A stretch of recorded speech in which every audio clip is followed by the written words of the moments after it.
Saints this morning. New Orleans is working out a group of receivers along with Brown. AB has not played since week 2, and the NFL has made it clear that if any team signs the receiver, AB is likely headed to the commissioner's exempt list until his investigation is completed by the league. Shannon, what do you make of this workout?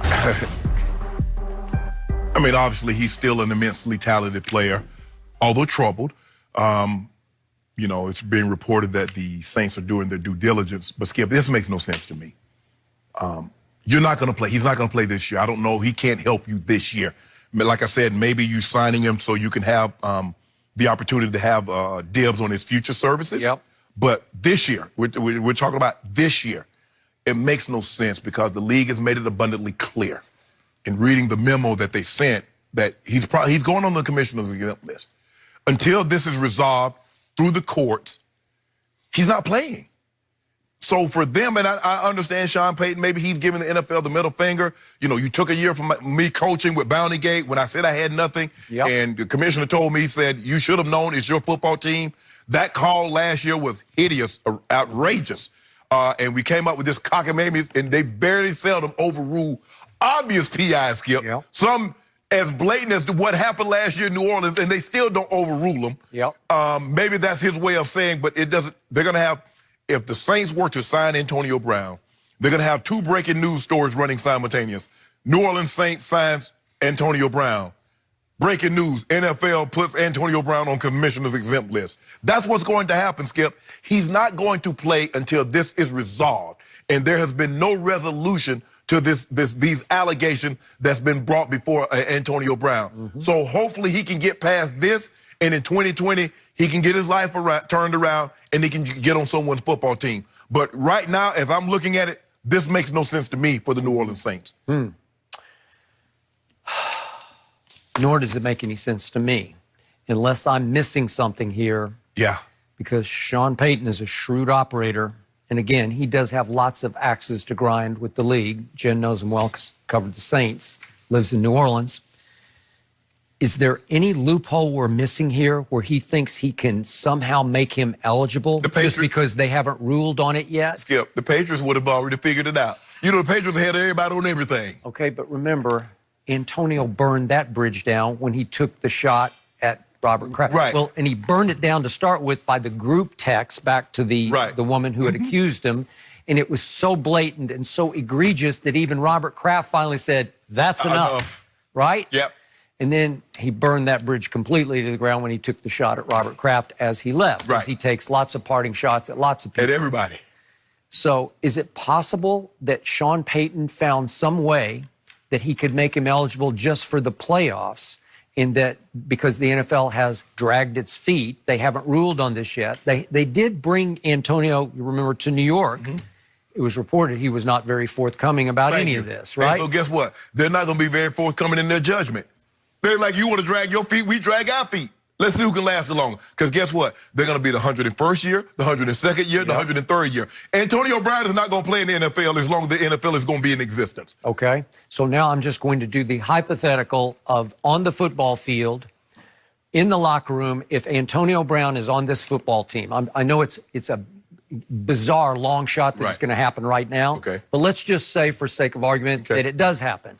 You said that Michael Thomas, you told us earlier, has had a hand issue in practice. I don't know that that means he won't be able to play, but it might slow him down.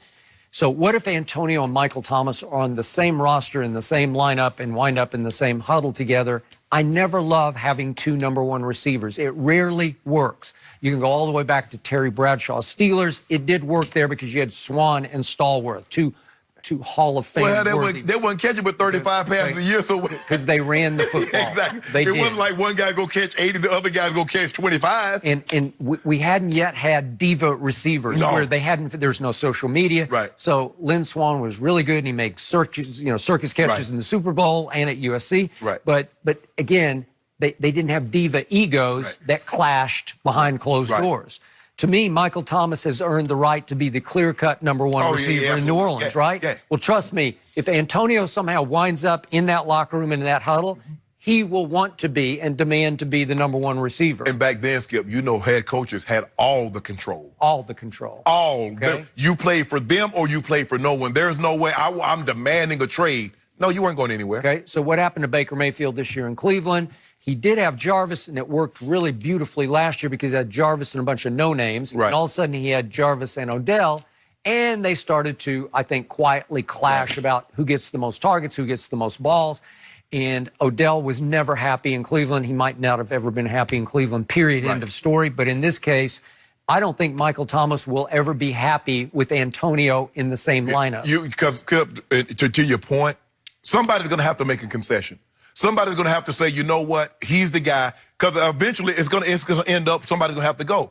That's what happened with T.O. and Jerry. Eventually, T.O. became, hold on, this guy's the #1. Well, that's Jerry Rice over there. One of them's going to have to go. So they went with the younger T.O. Inevitably, and that's what you started to see, and that's what rubbed Antonio the wrong way, Skip. It did. Juju. All of a sudden, now Juju Bingo. ain't getting 45, 50 passes. Juju getting 100 too. And Juju was voted by the players the MVP of the team. Whoa. No. I might concede him getting 100 catches, but I need to be the MVP. Y'all know I'm more valuable than Juju. Yep. So something's going to have to give, Skip. And like I said, the only thing that I can see, Skip, first of all, there's not a rule because the NFL will come up with another rule that says he's not going to play. So you're not going to beat this, Skip. You're the NFL, because you know Article 46, commissioner got broad-ranging powers. The broadest. So he was like, nah, he ain't playing because I said so. And Article 46 gave me that. So what you going to do? Unless this is all about 2020. I don't see a scenario where this is favorable for them in 2019. I hope Antonio gets this thing resolved. Antonio Brown gets the help that he needs, that he can go ahead and finish up the last couple of years, 2, 3, 4, however many years he's going to play in the NFL. But right now, as we sit here and we talk about this, I don't see a situation where this is like, oh, the Saints going to sign Antonio. And that's like having a nice car, Skip, that you don't have the keys to. What the hell you going to do with it? Just look at it? Because he's just going to be walking in and out of your... I don't know, I don't even know if he can be around... If he's on the commissioner's exempt list, I don't even know if he can be around the team. Cannot. So, what good is that? The only advantage I see is that car that's sitting in the garage is free because if I understand it correctly, if you go on the exempt list, commissioner's exempt list now, the team does not have to pay you. It becomes the league's responsibility to pay you out of what would become the playoff pool of the NFL. Right. So it would cost the Saints nothing to sign him as a futures choice, you know, like. But what it'll be, Skip, he would be getting, all he would get was a part of the playoff pool that the Saints players would be getting. It's not, so all the Saints players are going to be getting the same thing. Okay, you win. Say it's like $40,000 for, I don't know if they get the first, if they're a wild card, maybe it's $35,000, whoever. So that's what he'd be getting. It's not like he's going to be getting, because it's not like the teams play the playoff salaries anyway. That comes from the NFL and from the playoff pool that you were talking about. Okay. So no harm, no foul there. They got no problem with that. He's a member of a roster, so he gets a percentage, a part of the playoff money. Yep. Okay, but what good? How does that help the Saints? You can buy low right now because you can get him because he's going to have to come with helmet in hand saying, "Oh, what? I'll take the minimum." Right? He just wants back in the league. Well, here's the thing, Skip. Now, because it's in the playoff, he can't.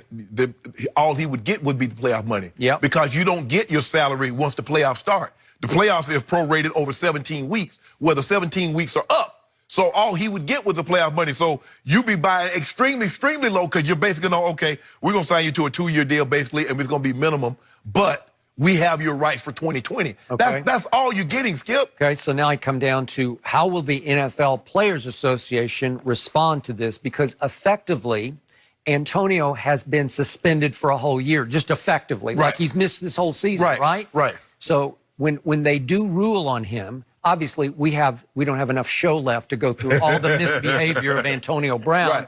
That's not to mention 2 sexual assault allegations that are still hanging over him. Right.